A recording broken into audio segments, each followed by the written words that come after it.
This monument was placed here in 1897 by the Historical Society of Montgomery County, dedicating the site. The Pennypacker Mills was one of the encampments used by General George Washington. On September 26, 1777, George Washington brought the army onto this property.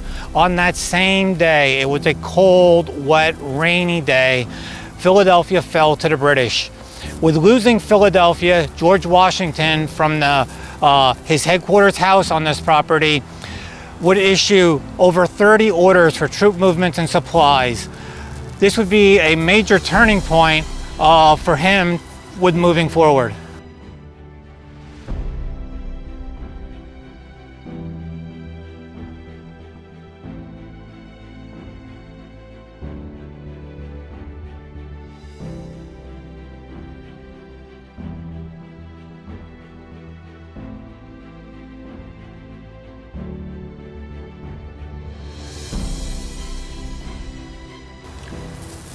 George Washington used the Mansion House as his headquarters.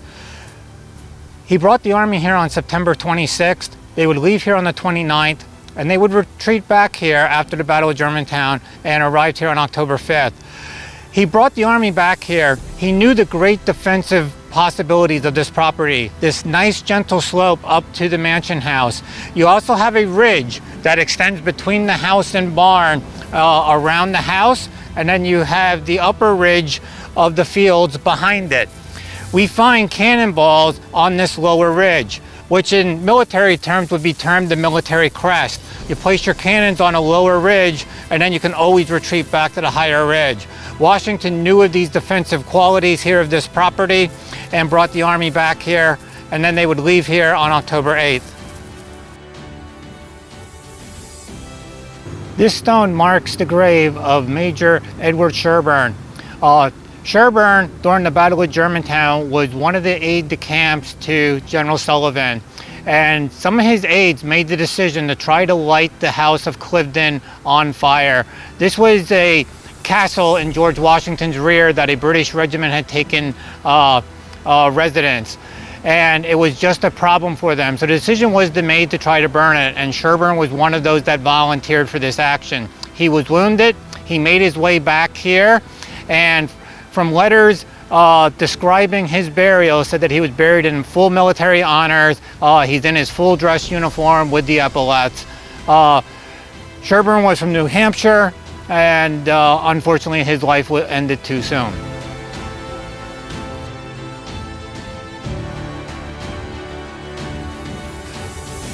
In the fall of 1777, the house was owned by Samuel Pennypacker, and he told his grandchildren that he recalled seeing George Washington, General Wayne, and General Muhlenberg riding up to the house on their horses, and they hitched him to the apple tree where the willow tree is today on the front lawn.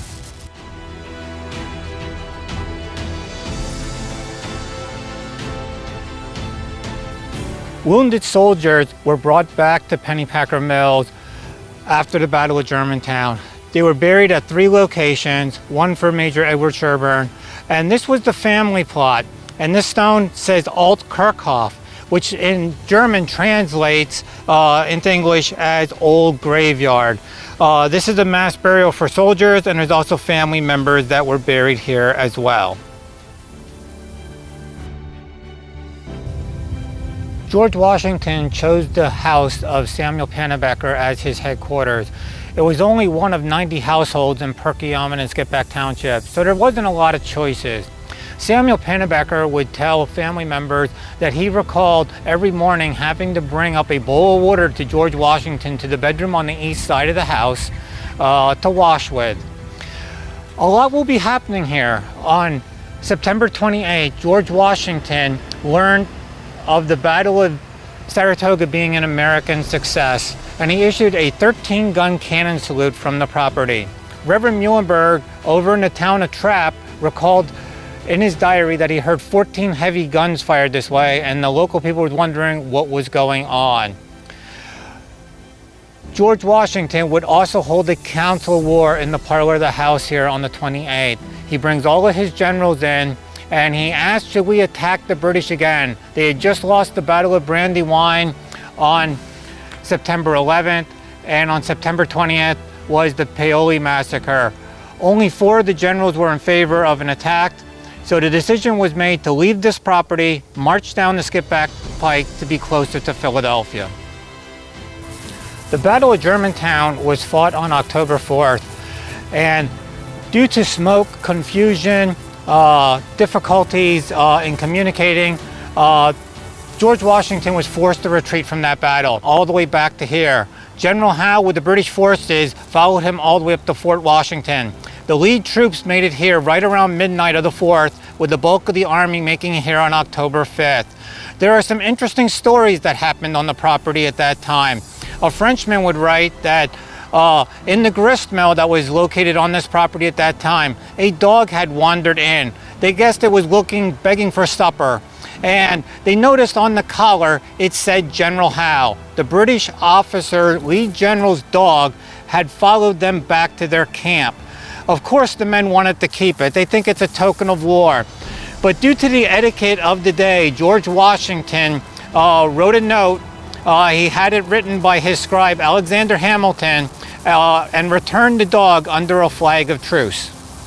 Today, it's a beloved little children's story known as George Washington and the General's Dog. This narrow old road was known as the road to Salfordville.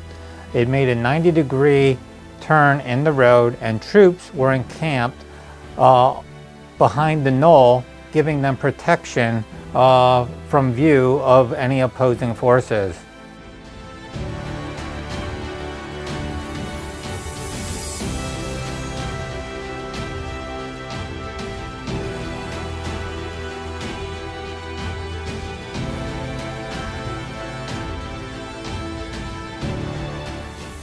Wounded soldiers were brought back to here after the Battle of Germantown, and then they were sent to either Reading or to Bethlehem.